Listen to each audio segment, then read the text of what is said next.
नमस्कार दोस्तों, आशा करते हैं आप सब ठीक ठाक होंगे। और आज जो ये वीडियो बनाई जा रही है वो सीईटी का जो एग्ज़ाम अभी हुआ है उसके बारे में कुछ विशेष जानकारी देने के लिए बनाई जा रही है। सबसे पहले मैं आपको बहुत बहुत बधाई दूंगा जिनका एग्ज़ाम बहुत अच्छा हुआ है या जिनका मॉडरेट हुआ है। और आपका जो रिज़ल्ट है वो बहुत जल्द आने वाला है। आप इस किसी भी चीज़ को लेकर टेंस ना हो कि आपका एग्ज़ाम कैसा भी हुआ है या अच्छा हुआ है या नहीं हुआ।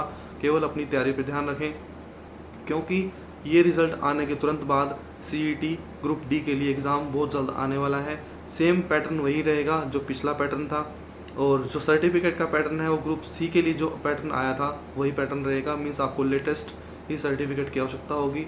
और रही बात, हमने एक करेक्शन के लिए बताया था आपको ग्रुप सी के लिए, उनका भी टाइम बहुत जल्दी आने वाला है। जैसे ही रिज़ल्ट आने से पहले आपको वो टाइम दे दिया जाएगा। जो रिजर्व कैटेगरी के बच्चे हैं वो अपना सर्टिफिकेट तैयार रखें, और जैसे ही आपको एक हफ्ते का या 5 दिनों का समय मिलेगा आप अपना सर्टिफिकेट अपलोड करके अपनी जो कैटेगरी है उसको रिवाइज़ कर लें, अपडेट कर लें। और उसके बाद मैं आपको बताना चाहूँगा, जो सीईटी के लिए जिन बच्चों ने ऑब्जेक्शन लगाना है, मीन्स जिनको अपने क्वेश्चन पेपर में आए क्वेश्चन से कोई क्वेरी है, एचएसएससी से कोई क्वेरी है, उसके लिए ऑब्जेक्शन लगाना चाहते हैं, तो मैं आपको एक हिदायत दूंगा कि आप कम से कम 20 से 25 बच्चों का एक बैच लें, ग्रुप बनाएं, और उसमें इकट्ठे होकर सिर्फ एक ही कैंडिडेट की तरफ से आप ऑब्जेक्शन लगाएं। क्योंकि ऑब्जेक्शन लगाने के लिए आपको कुछ पेमेंट करनी होगी। अगर आप अलग अलग कैंडिडेट ऑब्जेक्शन लगाएंगे तो आपको पैसों का बहुत ज़्यादा नुकसान होगा, और अगर आप इकट्ठे होकर ऑब्जेक्शन लगाएंगे तो आपके पैसे बच सकते हैं। और रही बात बेनिफिट की, अगर एक बच्चे को भी मार्क्स मिलते हैं तो मार्क्स सभी बच्चों को मिलेंगे। ऐसा नहीं है कि जो ऑब्जेक्शन लगाएगा कि मार्क्स उसी को मिलेंगे, ऐसा बिल्कुल नहीं है। और जैसे ही ऑब्जेक्शन का टाइम आने वाला है, और उसके लिए उसके रिगार्डिंग अगर आप कोई कमेंट या कुछ पूछना चाहते हैं हमसे, तो हम टाइम टू टाइम ऐसे भी आपको बता देंगे। फिर भी अगर आप पूछना चाहते हैं कुछ तो हमसे पूछ सकते हैं। सीईटी के रिगार्डिंग कुछ पूछना चाहते हैं, रिजर्वेशन के रिगार्डिंग या पासिंग मार्क्स के रिगार्डिंग, अभी तक पासिंग मार्क्स का जो क्राइटेरिया है वो एज इट इज़ है, अभी तक कोई चेंज नहीं किया गया है। जैसे कि हमने अभी तक जानकारी उपलब्ध की है, हमारी टीम जो भी आप एक स्टिक जो जानकारी हमें मिलती है वो हम आपको प्रोवाइड करवाने की पूरी कोशिश करते हैं।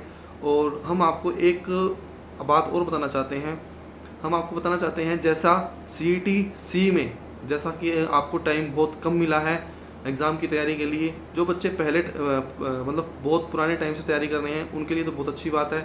लेकिन जैसा कि अनाउंसमेंट के बाद सीईटी ने बहुत कम समय दिया है, उसके रिगार्डिंग सीईटी डी भी सेम उसी पैटर्न पे आने वाला है। आप कभी भी अनाउंस हो सकता है, तो आप अपनी तैयारी जारी रखें। और सीईटी सी का रिज़ल्ट जैसे ही ऑब्जेक्शन का टाइम ख़त्म होगा वैसे ही सीईटी सी का रिज़ल्ट जारी हो जाएगा। और इसके रिगार्डिंग जितनी भी नोटिफिकेशन है, कम से कम 26 से 28 नोटिफिकेशन बिल्कुल रेडी हैं, आने वाली हैं। हम उसकी जानकारी आपको अगली वीडियो में दे देंगे। आप उनके लिए भी बिल्कुल अपने आप को प्रिपेयर रखें। जिनका एग्ज़ाम बहुत अच्छा हुआ है वो अपनी तैयारी कंटिन्यू रखें अपने मेंस के एग्ज़ाम के लिए, क्योंकि 26 से 27 नोटिफिकेशन बिल्कुल रेडी हैं अलग अलग डिपार्टमेंट्स की, जिसमें पुलिस है, कांस्टेबल की है, एसआई की है, फॉरेस्टर्स की हैं, वन विभाग में, या आंगनवाड़ी वर्कर्स की हैं, या क्लरिकल डिपार्टमेंट की है। 26 से 27 जो ये डिपार्टमेंट हैं वो अलग अलग वैकेंसीज आपको देंगे। तो आप प्रिपेयर रहें, अपनी तैयारी बरकरार रखें, खुश रहें और अपने आप को संतुष्ट रखें। धन्यवाद।